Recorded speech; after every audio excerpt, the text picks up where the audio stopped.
है। अगले जो वक्ता हैं समय का ध्यान रखते हुए जवाहर जी हारी। समय का थोड़ा अभाव है, इसलिए अगले वक्ता हमारे आसपुर विधायक उमेश जी, विधायक महोदय उमेश जी, आप पधारे। इनके लिए जोरदार तालियां।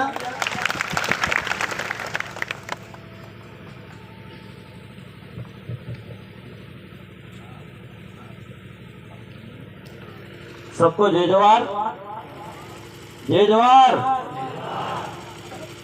अभी इतनी गर्मी भी नहीं है जो नींद आ जाए।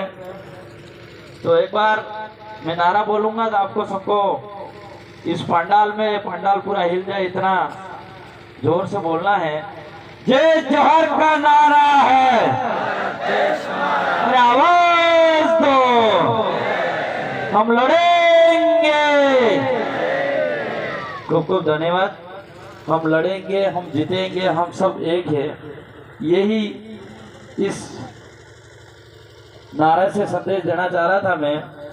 आज यहाँ पे इस पंडाल में भरे हुए, खचखचा हुआ भरा हुआ पंडाल, युवा, बुजुर्ग, महिला और सभी को देख के ये हवा का रूप बता रहा है कि कहीं कहीं सोलंबर विधानसभा उपचुनाव के अंदर जीतो भाई भारी वोटों से जीत का एक संदेश ये यहाँ पे इस पंडाल में देखा जा रहा है।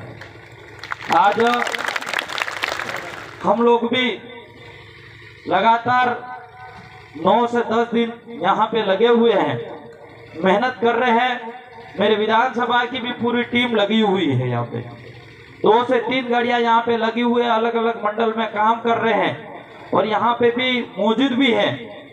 लेकिन मैं आपको यही कहना चाह रहा हूँ कि हम लोग तो पूरी तरह से लगे हुए हैं, लेकिन यहाँ के स्थानीय लोगों को सबसे ज्यादा मेहनत करने की जरूरत है।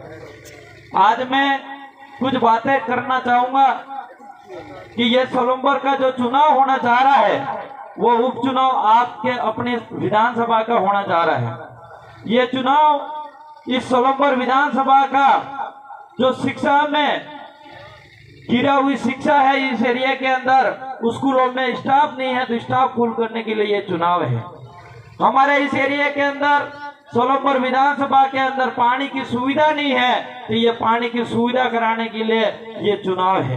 हमारे इस एरिया के अंदर जो हमारे लोगों को अभी तक जमीनों के पट्टे नहीं है, मकाने के पट्टे नहीं मिले हैं, उसको ये आवाज यहाँ विधानसभा में जयपुर में रखने के लिए ये चुनाव है। इसलिए साथियों आपको इस बात को समझना है कि यहाँ पे ये सोलंबर विधानसभा की जो दबी हुई आवाज है, जो दबा हुआ विकास है, जो दबे हुए जनता को जो न्याय नहीं मिलता है, इसका चुनाव है। और यहाँ की दबी हुई जनता की आवाज जयपुर के अंदर बुलंद करने के लिए ये चुनाव है। ये बात आपको जाननी होगी साथियों, क्योंकि यहाँ पे सोलंबर में कई सारे बातें भी करते हैं। यहाँ पे लगातार 3 बार जो विधायक रहे आज अपने बीच में नहीं रहे, लेकिन यहाँ इन्हीं के घर में से एक कैंडिडेट जो उनके मैडम को खड़ा करा है, लेकिन इस मैडम को कहीं कहीं भाजपा के लोग जो 10 से 15 जनों की टीम बना रखी है और जो मैडम को लेके चल रहे हैं, और ये मैडम अगर गलती से जीत भी जाएगी तो वो 10 से 15 जने ही टीम चलाएंगे, आम जनता का भला नहीं होगा। इसलिए इस बात को समझने की जरूरत है। आज ये मैडम हमारे, हमको कोई बोलना नहीं चाहिए उनके प्रति, लेकिन एक सही तरह से बोल नहीं सकते, भाषण नहीं दे सकते, विधानसभा के अंदर कोई दूसरा सदस्य नहीं आ सकता है, खुद विधायक ही अंदर जा सकता है। तो कहीं का ये जनता के साथ धोखा होगा, ये जरूर अपन को समझने की जरूरत है। इसलिए हमारा जो जितेश भाई हम लोगों ने जो खड़ा करा है, ये जितेश भाई अकेले टिकट नहीं लाए, ये जितेश भाई दिल्ली और जयपुर जाके टिकट नहीं लाए। इस जितेश भाई को टिकट देने वाले ये सभी जनता बैठी है और ये जादव टिकट देने वाली है जितेश भाई को, क्योंकि जितेश भाई सबसे पहले टिकट लेने के लिए आए, किसी के पास नहीं गए। हम लोगों को भी बताया होगा तो भी हमने यही कहा होगा कि सोलंबर की जनता आपको टिकट देगी। चाहे हमारे सांसद हमारे बीच में बैठे हुए हैं, वो भी उनके पास भी जितेश भाई गए होंगे तो उन्होंने भी यही कहा होगा कि सोलंबर की जनता टिकट आपको देगी। और यहाँ पे सिलेक्शन प्रणाली में हमारे 3 भाई हुए और 3 भाई में जितेश भाई का भी नाम था, और 2 भाई जो टिकट नहीं मिली वो भी पूरी तरह से कंधे मिला के जितेश भाई को कहीं कहीं मेहनत कर रहे हैं। तो ये टिकट देने वाली ये हम लोग या हमारे सोलंबर की जनता है, तो कहीं के जिताने की जिम्मेदारी भी कहीं के सोलंबर विधानसभा की जनता को है कि नहीं भाई। अगर जितेश भाई को टिकट अगर सोलंबर की जनता ने दी है तो जितेश भाई को जिताने की जिम्मेदारी किसकी है? सोलंबर की जनता की है कि नहीं है? और मैं तो कहना चाह रहा हूँ, आप हाथ ऊंचा करके मुझे आश्वस्त करो कि हम जितेश भाई को जिताएंगे। पूरा भरोसा और विश्वास दिलाओ हमको कि हम लोग भी वहां से आसपुर से यहाँ पे मेहनत करने के लिए आ रहे हैं, और रात दिन हमको कब रात हो रही है कब दिन हो रहा है ये पता नहीं पड़ रहा, इतनी मेहनत हम लोग कर रहे हैं। और हमारे साथ में कई लोग यहाँ सोलंबर विधानसभा के अंदर हमारे के उधर के लोग कुछ जो मेरे सामने हार के यहाँ पे आके भ्रमित करने का काम कर रहे हैं, ये सिर्फ आदिवासी को लेके घूम रहे, ये बात भी करते हैं। लेकिन मैं कहना चाह रहा हूँ कि यहाँ पे हमारे जो भारत आदिवासी पार्टी के नेतृत्व में हमारे बीच में दिग्विजय सिंह चुंडावत जो जनरल समाज से आते हैं वो भी आपके बीच में मौजूद है। हमारे जो ओबीसी समाज है, जो पाटीदार समाज है, वो भी आए और यहाँ के स्थानीय पाटीदार भी यहाँ पे मौजूद है। हमारे एससी समाज से जो भाई है, कई लोग कहते थे एससी समाज भी नहीं जुड़ा है, तो एससी समाज के भी भाई बैठे हुए हैं, वो भी हमारे पार्टी ने पद दे रखा है। कई के माइनॉरिटी समाज भी हमारे साथ जुड़ा हुआ है। तो यहाँ पे ये लोग कांग्रेस और बीजेपी का एक ही मुद्दा था कि ये सिर्फ आदिवासी की पार्टी है, लेकिन जब आदिवासी भारत आदिवासी पार्टी ने ये करके दिखा दिया कि पूरा सर्व समाज एक जाजम पे लाने का काम करा, तो ये कांग्रेस और बीजेपी बोखला गया है और वो कूतरू अड़के जू थई जाए पागल थई गया है और कहने भी खाई नहीं। क्योंकि ये आप उनके ज्यादा चक्कर में मत पड़ना, ये लोग इस तरह से पागल हो गया जिसे अपने कूतरू अड़कू जू थई जा की भी सारो बाकरू हाई लिए ये भी रीति अपर या कर रह जाए। आज हमारे कई सारे बेचारे कर्मचारी को जानते नहीं थे, किसी का झंडा नहीं पकड़ा, किसी की बात तक नहीं करे, उन कर्मचारियों को कहीं कहीं सस्पेंड करने का काम करे, ट्रांसफर करने का काम करे।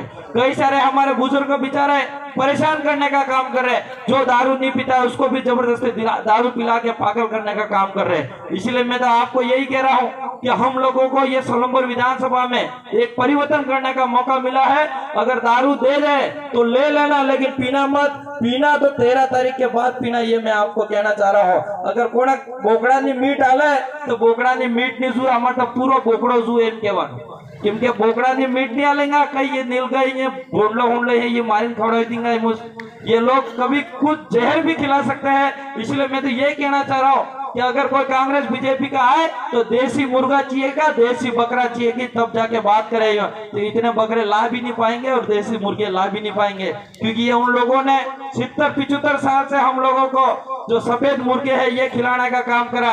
देसी बकरे के नाम पे, मीट के नाम पे दूसरे पता नहीं कौन से जानवर खिला दिया, हमको पता ही नहीं है। हम लोगों को, हमारा आदिवासी समाज को हमेशा गुमराह करने का काम करा, बेवकूफ बनाने का काम करा। लेकिन हमको अब ये बेवकूफ और गुमराह नहीं बनना है। हम लोग समझदार हो गए, हमारे हर घर के अंदर एजुकेशन शिक्षा आ गई है, तो हमको समझदारी से हमारा वोट डालना है।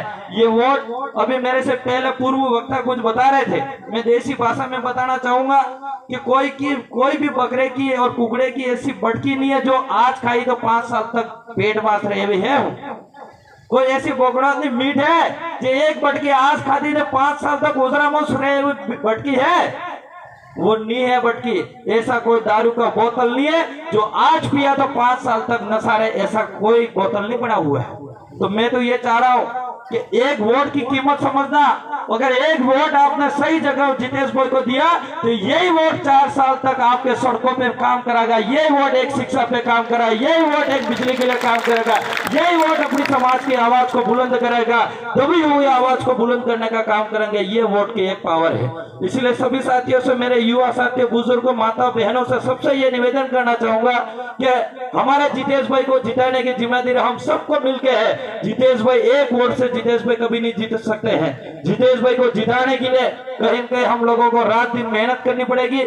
मेरे से जितना हो सके इतना मैं पूरा प्रयास करूंगा। हमारे सांसद साहब के पास नहीं समय होने के बावजूद भी उन्होंने पूरा हमारे बीच में समय दिया, और एक दूसरा और कार्यक्रम है तो वहां पे भी हम लोगों को जाना है। इसलिए सबसे ज्यादा जिम्मेदारी सलमपुर की जनता का है, क्योंकि आज मैं विधायक हूँ, आजपुर विधानसभा का मैं भला कर पाऊंगा, बजट दे पाऊंगा, वहां पे बजट दे पाऊंगा। सांसद साहब के एरिया में बजट दे सकेंगे, लेकिन सलमपुर विधानसभा की जब बात आएगी, बजट की बात आएगी, तो ये बजट सिर्फ जीतू भाई दे सकते हैं। इसलिए जीतू भाई को जिताने की जिम्मेदारी आप जनता का है। हमारे पास वोट नहीं है, लेकिन हम आपके बीच में आके मेहनत करेंगे, लेकिन हमारी जो मेहनत है वो पानी में नहीं फिरने देनी है। बार बार हम लोग आपके इस विधानसभा के अंदर आके मेहनत नहीं करेंगे।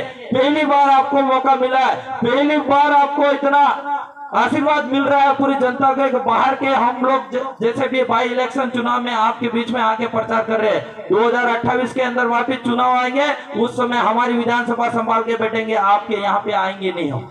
इसलिए आपके पास अच्छा मौका है, आप अच्छे किस्मत वाले हो। आपके यहाँ पे कई सारे बांसवाड़ा की टीम आ रही है, उदयपुर की टीम आ रही है, बार बार की टीम यहाँ पे मेहनत करने के लिए आ रही है, तो आपको किसी भी प्रकार से कोई कमी नहीं छोड़नी है।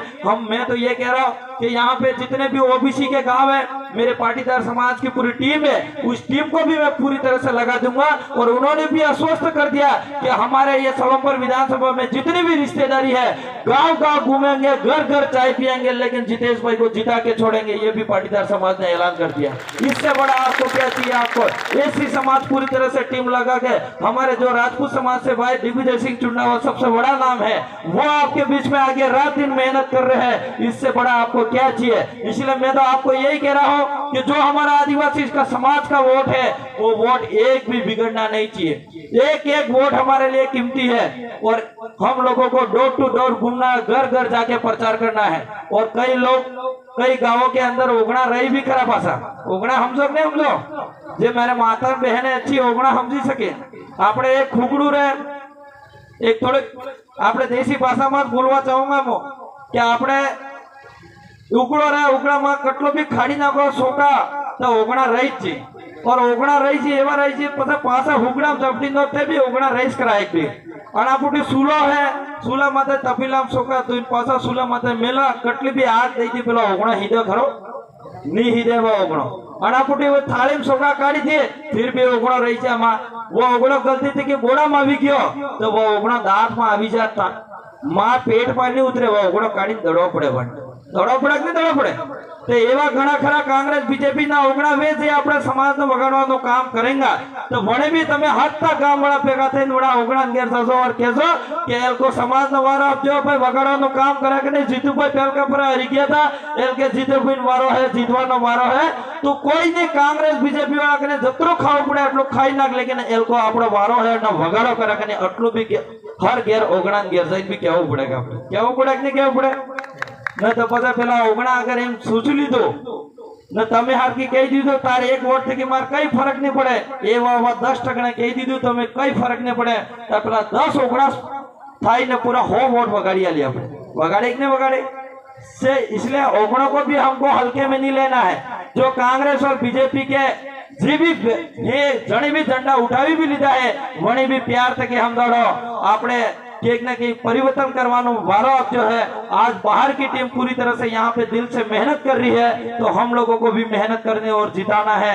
यूं करके हमारे लोगों को समझाना पड़ेगा, तब जाके हम लोग अच्छे वोटों से जीतेंगे। आज सोशल मीडिया पे हर जगह एक ही बात हो रही है कि जितेश भाई 15 से 20 हजार 25 हजार वोटों से जीतेंगे। बड़ी खुशी की बात है, और कांग्रेस के लोगों के मैसेज चल रहे हैं। घड़ा खरा पासा कई मीडिया में बोलते हैं कि बीजेपी और कांग्रेस में दोनों का ही टक्कर है, बाप टक्कर में नहीं है यूं के। लेकिन मैं कहना चाह रहा हूँ कई कांग्रेस हमारे वोट को बिगाड़ने के लिए इस तरह से उनकी प्लानिंग रणनीति है। ये कांग्रेस नहीं जीत रही है यहाँ पे, कांग्रेस को चोपड़ा साहब है यहाँ पे, क्योंकि उनके खुद कांग्रेस के ग्रुप में ही बोल रहे, उन्हीं के लोग बोल रहे कि कांग्रेस 15,000 रुपए निपट जाएगी, और उनके ब्लॉक अध्यक्ष कांग्रेस के और मंडल अध्यक्ष यूं कह रहे हैं कि हम खुद हमारी कांग्रेस पार्टी की जमानत जब्त कर देंगे। तो वो जीतेगी क्या? वो खुद कह रहे कांग्रेस की जमानत जब्त कर देंगे, इसीलिए कांग्रेस जीतने वाली नहीं है। कांग्रेस में वोट डाल के हमारा वोट नहीं बिगाड़ना, ये बुजुर्गों को और माताओं को समझाना है। हमारा वोट हमारा एक तरफा जितेश भाई को देना है। हमारी टक्कर कहेंगे बीजेपी से है, बीजेपी के लोग भी हमारे साथ हो गए हैं, बीजेपी के कई सारे ऐसे दिग्गज नेता भी कहीं कहीं हमारे को समर्थन कर रहे हैं और सहयोग कर रहे हैं। इसलिए साथियों डरने की जरूरत नहीं है, हमारी जीत पूरी तरह से जीत दिख रही है कहीं कहीं, लेकिन हम लोगों को मेहनत में भी पीछे नहीं हटना है। अंतिम 13 तारीख को लास्ट जो टाइमिंग होता है, इस टाइमिंग तक लास्ट तक वोटिंग करने का काम हम लोगों को करना पड़ेगा, कंधे से कंधे मिला के काम करना पड़ेगा। आप जितना भी जितेश भाई को कर्जा चढ़ाओगे, पूरी विधानसभा के लोग जनता मिलके इतना कर्जा जितेश भाई हमारे साथ में रह के उतारेंगे, ये मैं आपको आश्वस्त कर रहा हूँ। इसलिए मैं ज्यादा बातें नहीं करके मेरी बात को सुना, इसके लिए खूब खूब धन्यवाद सबको। जय गुरु महाराज, जय जवाहर।